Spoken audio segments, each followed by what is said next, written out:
안녕하세요. 책 읽어주는 여자 에젤 강미경입니다. 아름다운 5월입니다. 특히 올해 5월은 저희 에젤 출판사가 10주년이 되는 달이라 에젤의 대표작인 박효진 장로님의 베스트셀러 하나님이 고치지 못할 사람은 없다를 소개해드립니다.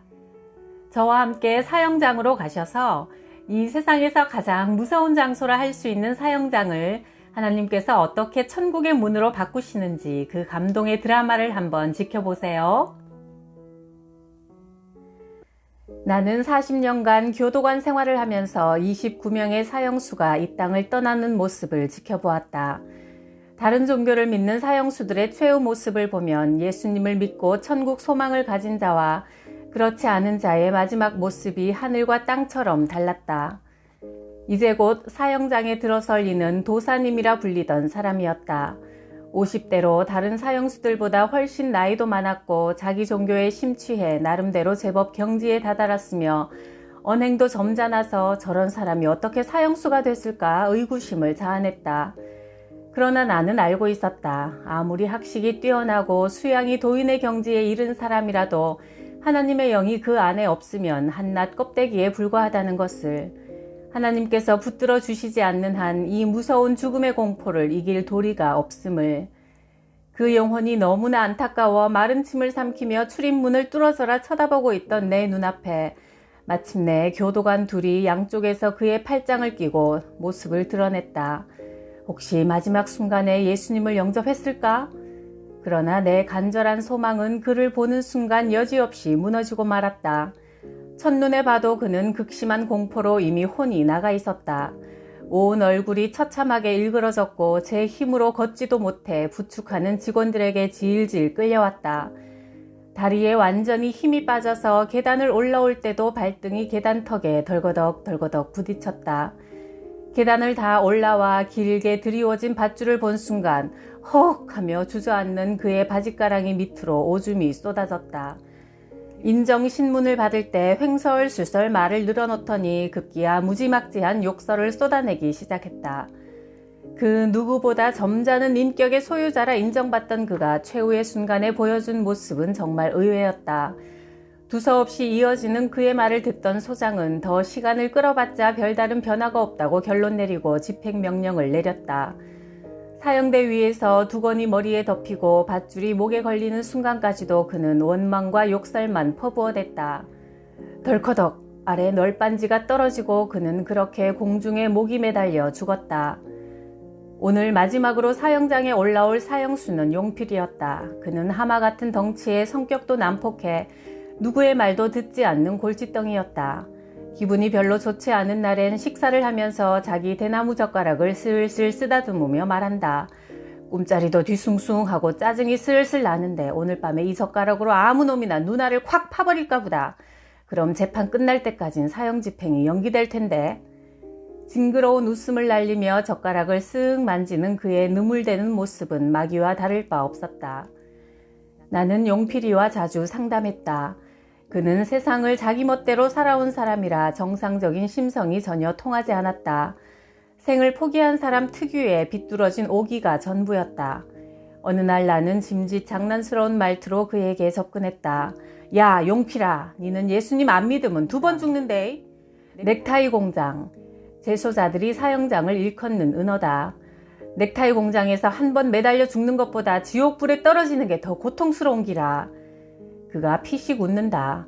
히히 계장님 그런 소리 마시오. 누가 죽어봤나요? 괜히 쓸데없는 공갈치지 마시오. 그런 게 어디 있다고 그래요? 용필아 진짜로 하나님이 살아계신데 니도 이제는 꼭 예수님을 믿고 구원받아야 한단 말이다. 알겠나? 나까지 환자 만들려고 그래요? 그따위 짓은 배부르고 속편한 사람들이나 하는 거지 우리하고는 관계없수다. 용필아 니 예수님만 믿으면 내가 좋은 집사님 소개해줄게. 마음도 좋고 돈도 많은 분이야. 일주일에 1~2번씩 만난 거 잔뜩 사서 면회도 오시고 니한테 도움도 많이 줄 끼다. 그러니 예수님만 믿겠다고 하면 된단 말이다. 계장님이 그토록 간곡히 말씀하시니 예수 믿는 거 한번 고려해보죠 뭐. 나를 꽤나 생각해주는 듯 잔뜩 생색을 냈다. 그러나 나는 그 말이라도 들은 게 너무 기뻐서 하나님께 감사드렸다. 주님, 저 엉터리 같은 인간의 입에서 그나마 예수님을 믿어보겠다는 말이 나온 것만 해도 어딥니까? 꼭 믿음의 사람으로 만들어 주이소.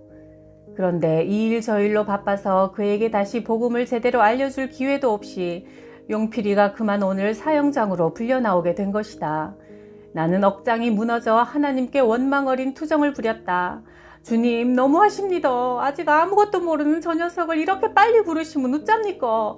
다만 몇 달이라도 시간을 주셨으면 최소한의 신앙이라도 준비시켰을 낀데 저대로 지옥불로 떨어지면 어떡합니까? 나는 그를 데려오려고 출발하는 신우 회원들에게 거듭 당부했다. 집사님들요, 알다시피 용필이는 믿음이 없습니다. 웃자든지 꼭 복음을 전해야 합니다. 예수님을 구주로 고백할 수 있도록 해야 합니다.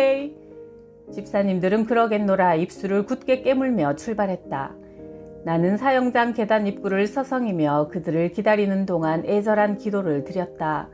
잃어버린 한 영혼을 지극히 사랑하시는 주님, 우리 용필이는 비록 아직 믿음은 없지만 그래도 자기 입으로 예수님을 믿어볼랍니다. 약속했지 않습니까? 성경 말씀에 누구든지 주의 이름을 부르는 자는 구원을 얻는다 하셨는데 용필이도 그 말 한마디 고백한 것을 어여삐 보시고 꼴찌 구원이라도 허락해 주이소. 주님, 용필이를 꼭 살려주셔야 합니다. 생떼를 쓰며 기도하는데 어느새 용필이 일행이 계단을 올라오고 있었다. 그의 얼굴이 내 눈에 크게 들어왔다. 극심한 두려움에 자율신경도 기능을 잃은 듯 안면 근육이 이상하게 뒤틀려 있고 비틀린 입에선 침까지 줄줄 흘러내렸다. 완전히 맥이 풀린 다리는 마치 인형다리처럼 덜렁거렸다. 죽음의 공포에 사로잡힌 그의 눈동자를 가까이에서 들여다보는 순간 그 눈 깊은 곳에 자리 잡은 사탄의 그림자가 비치는 듯했다. 용필이의 동공은 이미 초점을 잃어 사물도 잘 구별하지 못했다. 바로 그의 앞에서 손을 잡고 큰 소리로 불러도 나를 알아보지 못할 정도였다. 인정신문을 시작했으나 그는 밧줄이 있는 곳을 향해 고개를 획 돌리기도 하고 일그러진 얼굴로 무슨 말인지 알아듣지 못할 소리를 중얼대기도 했다. 소장은 더 이상의 절차가 무의미하다고 판단해서 집행명령을 내렸다. 담당 직원들은 기다렸다는 듯 달려와 용필이의 양팔을 끼고 밧줄 밑으로 끌고 갔다. 기나긴 사형집행의 심적 고통에서 빨리 해방되고 싶은 마음이리라. 아무리 법에 따른 절차라 해도 다른 사람의 생명을 끊어야 하는 일에 어찌 괴로움이 없으랴. 끌려가는 용필이도 이제 정말 죽는구나 라는 생각이 들자 완전히 넋이 나간 것 같았다. 그 가련한 표정을 안타까이 바라보며 뒤를 따라가던 내가 밧줄 밑에 거의 다다랐을 무렵 내 마음 깊은 곳에서 병력 같은 음성이 들렸다. 그냥 보내면 안 된다. 절대로 그냥 보내지 마라. 맞아, 절대 그냥 보낼 수 없어. 한 영혼이 천하보다 귀한데. 그 순간 나는 반사적으로 용필이를 향해 뛰어가 거의 밧줄 아래까지 다다른 그를 가슴에 끌어안고 옆에서 팔을 끼고 있는 직원들을 향해 외쳤다. 이 팔 좀 놔보소! 이 팔 좀 놓으소! 나는 그를 품에 안은 채로 몸을 빙그르르 돌려 단상에 앉은 소장을 향했다. 서로 눈이 마주쳤다. 나는 애원하기 시작했다. 소장님, 시간을 조금만 주이소. 잠시면 됩니다. 이대로는 그냥 보낼 수가 없습니다. 소장님, 조금만 시간을 주시소, 예? 이미 집행명령이 내려졌으니 번복은 거의 불가능함을 잘 알았지만 용필이의 영혼을 생각하면 이것저것 가릴 처지가 아니었다. 한참 동안 나와 용필이를 번갈아 보던 소장이 마침내 허락했다. 나는 밧줄 바로 밑에까지 갔던 용필이를 다시 앞자리로 데려와서 신우 회원들을 모두 불러 모았다. 용필이가 믿음이 없습니다. 그러나 우리 마지막으로 한 번 더 간절히 기도해 보입시다. 하나님께서 응답하실 때까지 힘껏 기도합시다. 내 말이 떨어지자마자 옆에서 그를 애타게 바라보고 있던 교도관 집사님들이 우르르 덤벼들었다. 어떤 이는 용필이의 팔을 잡고 또 다른 사람은 다리를, 누군가는 허리를 부여잡은 채 큰 소리로 기도하기 시작했다. 그것은 몸부림이었다. 너무나 기가 막힌 그의 모습에 우리 모두 억장이 무너지는 아픔을 느꼈던 것이다. 엉엉, 용필아, 용필아! 하나님, 하나님! 주여, 주여! 10여 명의 신우 회원들이 그를 둘러싸고 각양각색의 모양으로 울부짖는 모습은 처절했다. 나도 용필이의 머리를 가슴에 바짝 끌어당겨 안고 소리쳐 간구했다. 오 하나님, 이 영혼을 불쌍히 여겨주이소. 이대로 그냥 보내면 어떡하란 말입니까? 육신으론 실패한 인생이어도 영으로는 살아야 할 거 아닙니까? 용필이를 구원해 주이소. 울부짖으며 기도하던 내 마음에 오기가 솟구쳤다. 그래 좋다. 이제 용필이는 우리 거다. 하나님이 응답해 주시기 전에는 절대로 안 놔줄 기다. 밤이 새봐라 놔주는가. 그저 울며 하나님의 은혜에 매달렸다. 5분, 10분 시간은 그렇게 흘러갔다. 답답했다. 언제까지 이 상황이 계속될 것인가? 어떻게 이 기도를 마무리해야 하는가? 우리는 이미 기진맥진했다. 기적이 일어난 건 바로 그때였다. 죽은 해삼처럼 축 늘어져 있던 용필이가 몸을 꿈틀댔다. 기도하며 울부짖던 우리는 그의 갑작스러운 움직임에 멈칫했다. 그가 천천히 자리에서 일어나기 시작했다. 반쯤 일어서더니 수갑찬 두 손을 힘겹게 허공을 향해 치켜든 채 첫 마디를 외쳤다. 주여! 기절할 듯 놀라운 부르짖음이었다. 주여, 이 죄인을 받아주셔서 감사합니다. 주여, 이 죄인을 용서해 주셔서 감사합니다. 용필이는 힘차게 몸을 일으키며 천둥처럼 외쳤다. 그의 두 눈에서 눈물이 폭포같이 쏟아졌다. 그는 천천히 고개를 돌려 우리를 쳐다보았다. 그의 얼굴은 조금 전까지의 비틀린 나약한 얼굴이 아니었다. 담대하고도 평화롭게 빛나는 얼굴이었다. 용필이는 눈물을 쓱 닦더니 옆에 서 있던 신우 회원의 손을 붙잡으며 인사했다. 부장님 고맙습니다. 안녕히 계세요. 의외의 모습에 얼떨떨한 집사님이 더듬거리며 대답했다. 그래 용필아 잘 가. 주임님도 잘 계세요. 그래 용필아 흑. 자신을 둘러싼 사람들과 담담히 하직 인사를 나누는 사형수의 모습을 보고 지휘부에 앉은 이들도 눈이 휘둥그레졌다. 용필이의 시선이 소장에게 머물렀다. 소장님 정말 고맙습니다. 부디 만수무강하시고 승진도 하셔서 우리처럼 불쌍한 사람들을 많이 도와주시기 바랍니다. 안녕히 계십시오. 소장이 나지막하게 흐느끼며 손수건으로 얼굴을 가렸다. 사형집행의 지휘관을 오히려 축복하는 사형수의 모습 앞에서는 장승이라도 울지 않을 수 없으리라. 게다가 그는 조금 전까지만 해도 죽음의 공포에 짓눌려 비참하게 떨던 나약한 사형수가 아니었던가. 그런데 무엇이 저를 순식간에 저토록 다른 사람으로 바꾸어 놓았단 말인가. 살아계신 하나님만이 하실 수 있는 일이었다. 다시 자기 자리로 돌아온 용필이가 내 손을 힘있게 잡고 인사했다. 그의 얼굴은 해처럼 빛이 났다. 용필아 먼저 가거라. 우리도 머지않아 갈 거니까 천국에서 다시 보자. 예 계장님 하늘나라에서 만납시다요. 신세지고 갑니다. 애틋하면서도 감격에 겨운 마음으로 용필이와 마지막 대화를 나누던 그때였다. 그의 손을 잡고 있던 내 손에 100만 볼트의 전류가 흐르는 듯한 충격이 전해졌다. 이게 뭐지? 너무 놀란 나는 용필이의 얼굴을 쳐다보았다. 그의 온몸이 엄청난 권능에 휩싸여 마구 떨리고 있었다. 아, 이것이 바로 말로만 듣던 성령의 불같은 임재로구나. 성령 충만함으로 그의 몸은 건드리기만 해도 펑 터질 것 같았다. 허공을 향해 고개를 든 그의 두 눈에 주체할 수 없는 눈물이 또다시 흘러내렸다. 사랑의 하나님께서 이 불쌍한 영혼에게 성령을 물붓듯 부어주시니 어찌 울지 않고 배길 수가 있으랴. 그 황홀한 영적 희열을 온몸으로 누리던 그가 다시 두 손을 높이 들고 갑자기 찬송하기 시작했다. 인내하신 구세주여 내 말 들으사 죄인오라 하실 때에 날 부르소서. 순간 나는 깜짝 놀랐다. 내가 아는 용필이는 찬송은커녕 간단한 기도조차 못하는 사람이었다. 이 놀라운 반전을 어찌 사람의 머리로 헤아릴 수 있을까? 2번, 3번 반복해 부르는 그의 찬송은 이제 우리 모두의 마음을 모은 합창이 되어 사형장 안에 우렁차게 울려 퍼졌다. 찬송을 부르던 그가 드디어 하늘에서 부어지는 충만한 기쁨을 이기지 못했던지 두 손을 공중에서 좌우로 흔들며 찬송의 곡조에 맞추어 덩실덩실 춤을 추기 시작했다. 주여 주여 내 말 들으사 죄인오라 하실 때에 날 부르소서. 용필이가 찬송하며 그 곡조에 맞추어 너울너울 춤을 추었다. 사형장의 음산한 기운도 그의 환희를 막지 못했다. 드리운 밧줄의 위압도 위대한 성령 충만의 춤사위 앞에선 힘을 잃었다. 참으로 기묘하고도 아름다운 장면이었다. 빗줄기처럼 쏟아지는 그의 눈물, 그러면서도 해같이 밝고 확신에 가득 찬 빛나는 얼굴, 나 같은 죄인을 받아달라며 주를 부르는 힘찬 찬송, 그리고 나비의 날갯짓처럼 자유로운 그의 춤.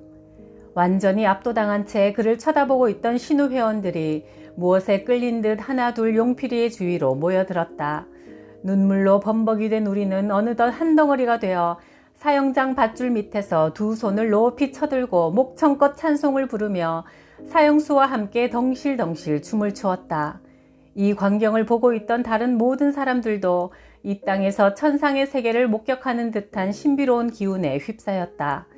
평소 예수 믿는 사람들을 손가락질하며 노골적으로 전도를 방해하던 몇몇 교도관들이 여기저기서 무릎을 꿇고 앉아 서로 손을 맞잡은 채 눈물 짓는 모습도 눈에 띄었다.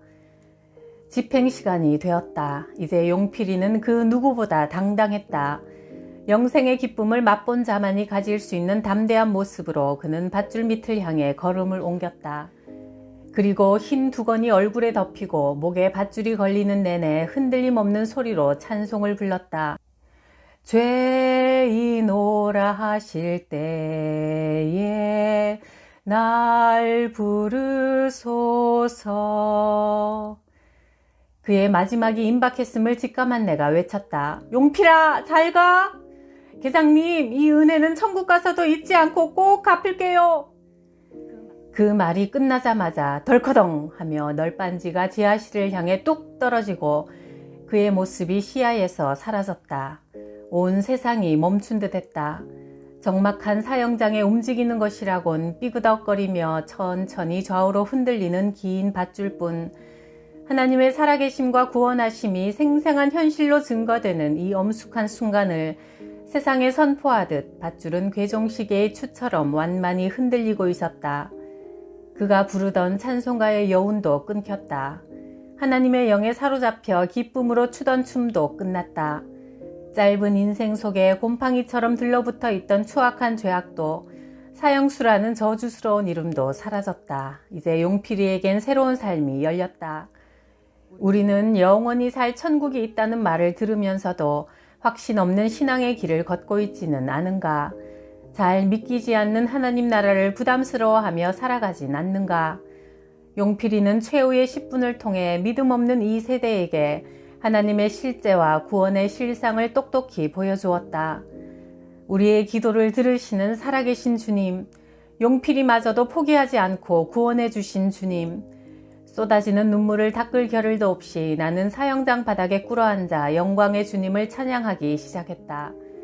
내가 하나님의 자녀요 구원의 백성이라는 사실이 너무도 감사했다. 그날 나는 사형장에서 또 한 번 태어났다.